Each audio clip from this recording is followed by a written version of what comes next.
media.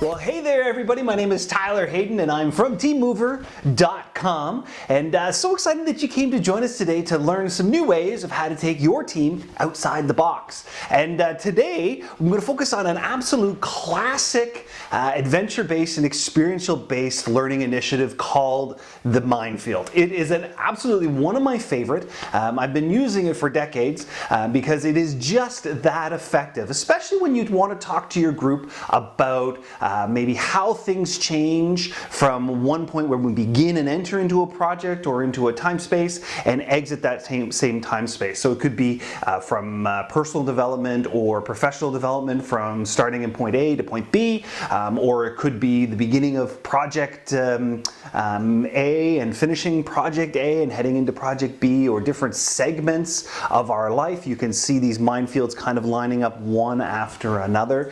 You'll get what I mean once you see it. And the reason this activity is absolutely fantastic is because it has all the components of great adventure and great experiential learning. I mean, there's challenge, it's unique, it's absolutely fun, it's hilarious, and there is that sense of trepidation for folks that head through it, not in a negative way, but in a very positive way.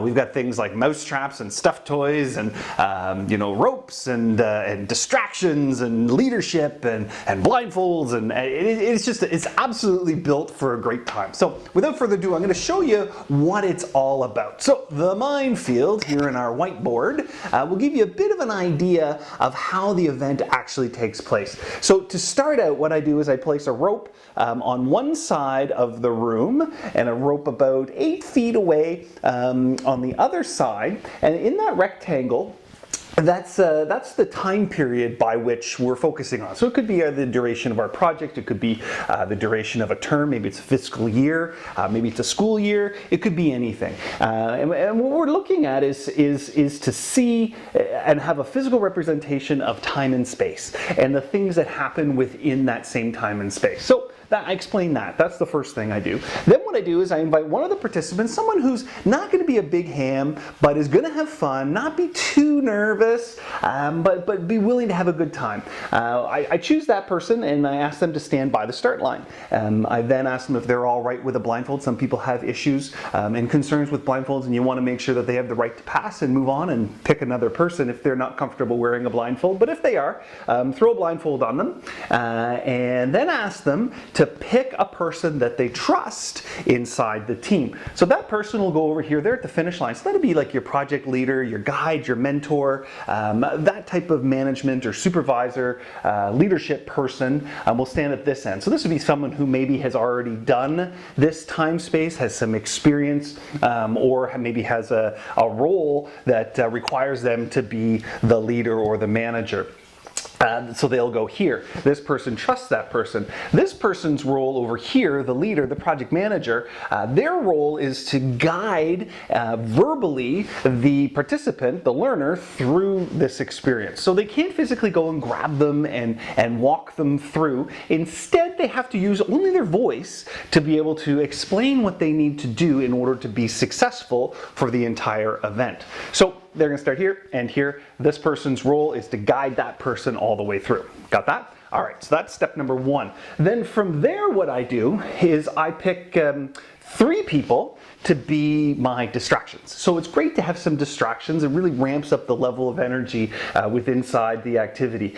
So these people are distractions. So 3 more people from your team, and they represent things like maybe it's family pressures, those external things like you've got to get piano lessons, hockey games. You've got to take your kid to the doctor. It's all those things, those pressures that are real life family pressures. That's here. Then over here, you might choose this could be top-down pressure, so maybe it's corporate pressure, financial pressure. It could be organizational stress. That's this type of thing. Maybe it's other projects. Maybe it's other things they're working on.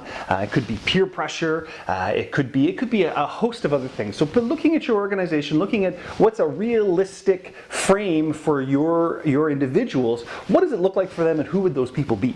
So that's what they are. Their job is to say things that would represent their issue. Like if we were talking about family, you might have an aging parent who's like, when are you going to come and see me? When are you going to come and visit? You're always working. I miss you so much. When are you coming for lunch? Or it might be your kid, Dad, I need to go to hockey practice. Dad, when are you going to ride? Dad, I need you to pick me up. Dad, can you drive me to the movies? Dad, can you be my chauffeur?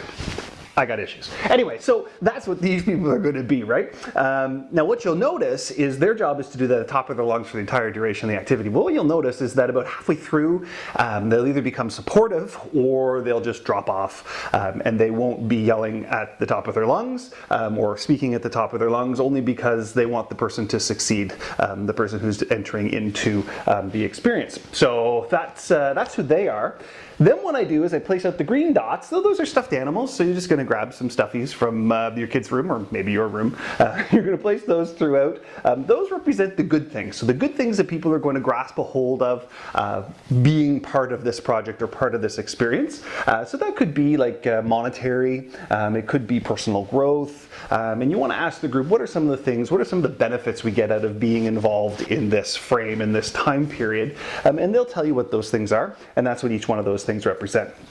Now, the job of the learner is to come through this experience picking up all of those green things, and it's the job of the leader over here, the project manager, to be able to guide them to those things. So it could be, maybe it's benchmarks or points within your project plan. That's what each one of those might represent, and you can be as specific as you want to be as you begin to frame your activity. Then the red things, those are mousetraps. So the mousetraps represent kind of the risks, the things that can get in the way of us being successful. So it could be a change in leadership, it could be a reduction in budget, it could be somebody gets fired, it could be a host of other things. It could be your offshore support collapses, maybe that organization closes, and then you've got challenges of how you'd be able to manage your project. It could be communication issues, it could be a host of things that relate again to the thing that you're doing.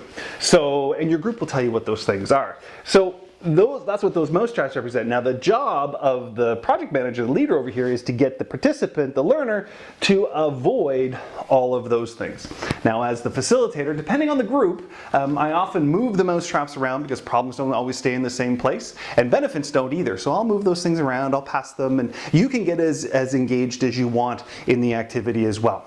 Now the final thing I do is the rest of the group, what I get them to do is line up in between those start areas and the start and finish line on either side. I break the group into half, and I get them to stand with their bumpers up to make sure that the person doesn't come out of that timeline. So it gives them part of the project and part of the experience as well, gets them right inside the meat and potatoes of the activity. So that's how you set up the Minefield. It is an absolutely wonderful activity to talk about communication, planning, problem solving. And I encourage you to you can play with it in different ways. Like any great experiential event, the more you can run it, the better you'll get at it. So if you could dry run it, that's a great opportunity to be able to work out the bugs and how you set it up and how you facilitate it as the leader, because part of the magic of the activity is in your comfort and your expertise in delivering it. So make sure you practice, play safe, have fun, and remember, whoever has the most fun wins. So listen, go take your team outside of the box. Come join us at Team Mover. We've got a host of other great team building activities that that are road ready and ready for you to apply to your team today. Listen, thanks a lot. We'll talk to you soon. Bye for now.